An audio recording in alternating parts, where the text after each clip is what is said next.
Say hi!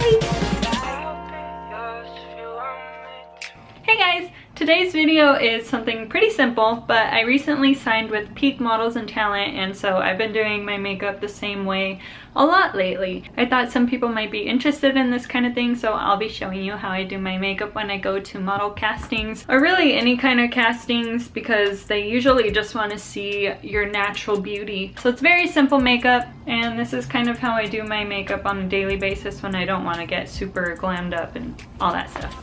I had an agency like years and years and years ago, but they really didn't do anything for me. And I've also been working off of websites like LA Casting, so I've been doing this for a while. But now that I am signed with a great agency, I'm super excited and I can't wait for what the future holds, and I will be bringing you guys on my journey if you want to come on it with me. So you should subscribe if you're not subscribed already. When I hit 2K, I'm going to be doing a ColourPop Cosmetics giveaway. That was a mouthful. Alright, I'm gonna stop rambling now because I always do this, and let's get into the makeup. Before I do my makeup, I always wash my face really well and then I apply moisturizer. Today I used coconut oil, just plain coconut oil, because it's really good for your skin. And so I let that absorb for at least like 20 minutes so that it's not super oily and sitting on the surface of my skin, and now it feels really nice. So I'm gonna be going in with a beauty blender and my EX1 Invisiwear liquid foundation. I ordered this off of lookfantastic.com, and these are made for people with more yellow undertones, because a lot of drugstore foundations, or just any in general really, are way too pink for my skin. They make me look kind of orange and weird, and they don't match right even if it's like the right shade. It's just, the undertones are not right for me, you know? So this is good. It's pretty matte. It's not like a miracle worker to where I never get oily. I do have oily skin, but it helps a lot and I love it. It's not full coverage though, so this is a pretty natural looking foundation. You may not be able to tell on camera. My face is really a different color than my body. It's a lot lighter, so I always look pale without makeup. That's why this is a lot darker than my face is, so don't be too shocked. I'm sorry if the lighting is bad. There's like 3 fires going on pretty close to here, so it's really orange outside and it just looks really kind of scary. Yeah, I look really orange on camera right now. Thanks, fires. Didn't you know I was gonna film today? What? What are you meowing for? I also usually don't use concealer because when you go to castings, sometimes they'll take your pictures or they'll have bright lights on you, and I don't want it to flash back and look very unnatural. So I normally just go in with my foundation, and then I use a brighter setting powder so that it'll kind of lighten up those areas, but it won't give you that flashback. My eye bags have been real intense lately, guys. I have not been sleeping all that much. Oh, by the way, my shade in this is 8.0. Now we're going to bake my face, and I use this banana setting powder.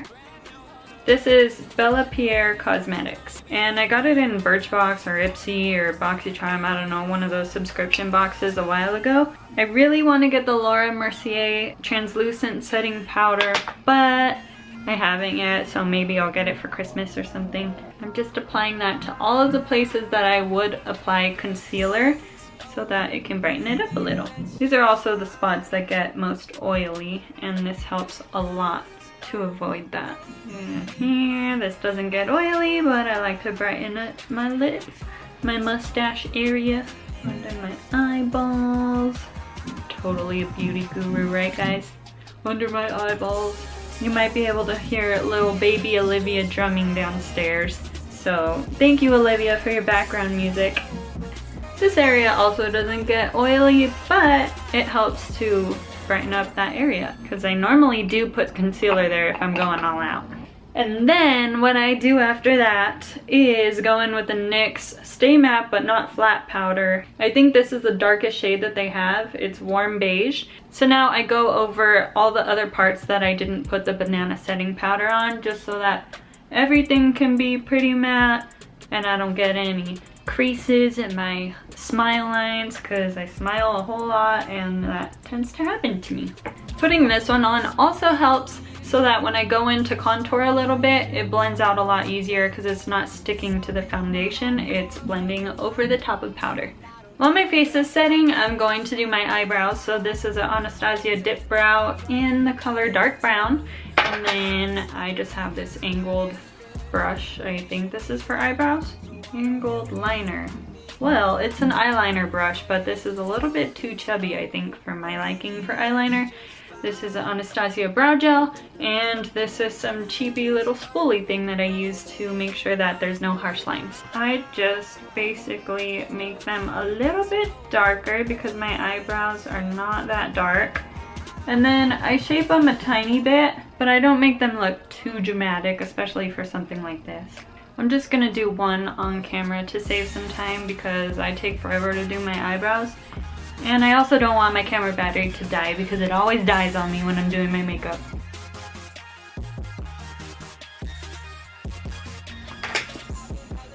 Can you see a difference? Does it look better? Does it look worse? If it looks worse, please don't tell me that.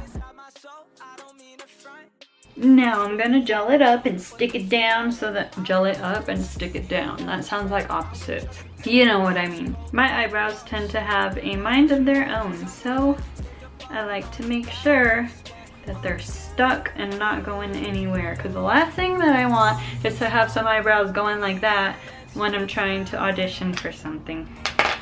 Alright, now I'm gonna finish this eyebrow so that I don't look like a crazy person, even though I probably will look like a crazy person anyway. Okay, now I'm going to blend out all the powders, just kind of push them into the skin so that it can stay matte for as long as possible. And then I'm going to do my mascara and all that stuff. I like to do this powder part before so that once I have my mascara on, it doesn't stick to my lashes and make them look powdery. The contour that I do for this is so subtle that it's probably not even noticeable to people that I really have anything on. I just like to add a little bit of dimension back into my face because when I put all the foundation on, it kind of... What the heck? Why do I look so yellow right now? This is weird. That was weird. The camera just readjusted itself and then all of a sudden I looked semi-normal again. I don't know what happened. But like I was saying, the contour that I do is very subtle. I just like to give my face a little bit more dimension because when you put foundation everywhere, it flattens it out a little bit and makes everything look smooth. So I'm gonna use the Kat Von D Shade Light Contour Palette. This looks gross because this one fell out, so I smushed it back in and sprayed it with alcohol to keep it in there. But it actually works just the same as it used to. I never really use that shade though.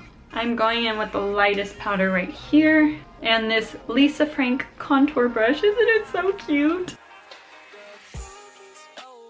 I'm just lightly putting it on my under cheek area. So skilled with words. So I'm gonna do a little bit of blush now. Very, very, very subtle, just to give myself a little bit of color. This is the Urban Decay Basquiat collection. I think it's called the Gallery Blush Palette. I'm using this super bright, natural looking pink. When it goes on, it's actually very pretty and subtle unless you like add and add and add and add. But I just go like this.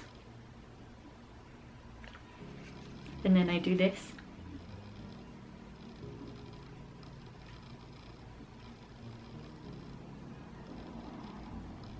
And you probably can't even see that on camera, but you know what? You can see it in person.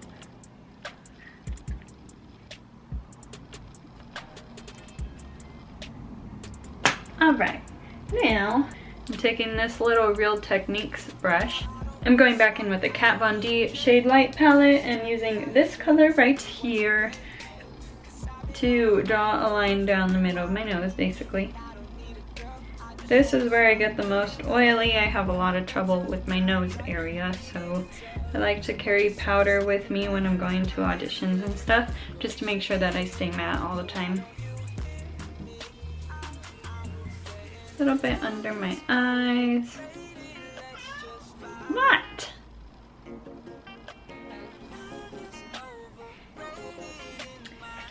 And now my favorite part. Well, this is normally my favorite part, but right now I have to kind of control myself and go in with this palette again, this highlighting shade. Take a tiny bit because you really don't want to put on too much shimmer for this stuff. That doesn't look natural. But if you just blend it out a little bit, then when the light hits you, it just looks more dimensional or whatever, I don't know. What ears? Normally I go all out with this. Last but not least, I'm taking this really crappy eyelash curler that I really want to replace, but you know, I'm trying to save money here. And this Too Faced Better Than Sex waterproof mascara. This is amazing, guys. I've been using this mascara for years now, and I just love it so much. I used to use a regular one that's not waterproof, but then I graduated to this one because why not use waterproof?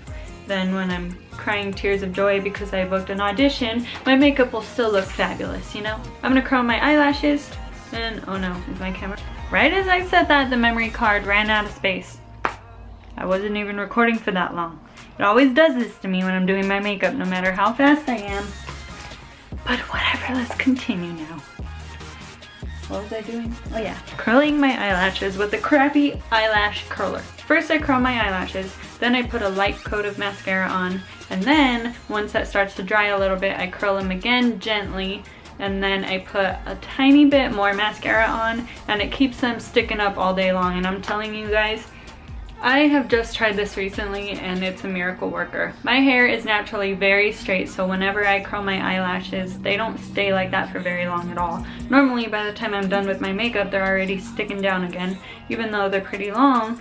So when I found out that this works, I just kept doing it. It's not the healthiest for your eyelashes to curl them once there's mascara on, but just be gentle and make sure when you take it off that it's not like pulling your eyelashes with it. I also angle it like this so that they'll be more, just stab myself in the eye, like that, instead of like that. I don't know what I'm saying. I normally hold it for about 20 seconds, but I haven't been counting, so I'm just gonna sit here for a little while longer. All right.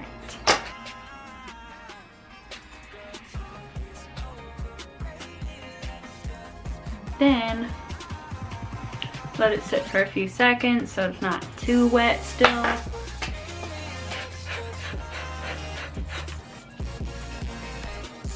And go back in gently for another 15-20 seconds, but I'm not squeezing it as hard this time because I really don't want to damage my lashes. I don't know what's going on with my camera. I think it keeps running out of memory, so I don't know why, because these cards are empty. But anyway, this is a completed look. I just did the 2 coats that I told you about, and then I put a light coat on the bottom lashes. And yeah, this is very simple. It still just kind of emphasizes your natural beauty instead of, you know, making it look like you're wearing a full face of makeup, even though you kind of are, I guess.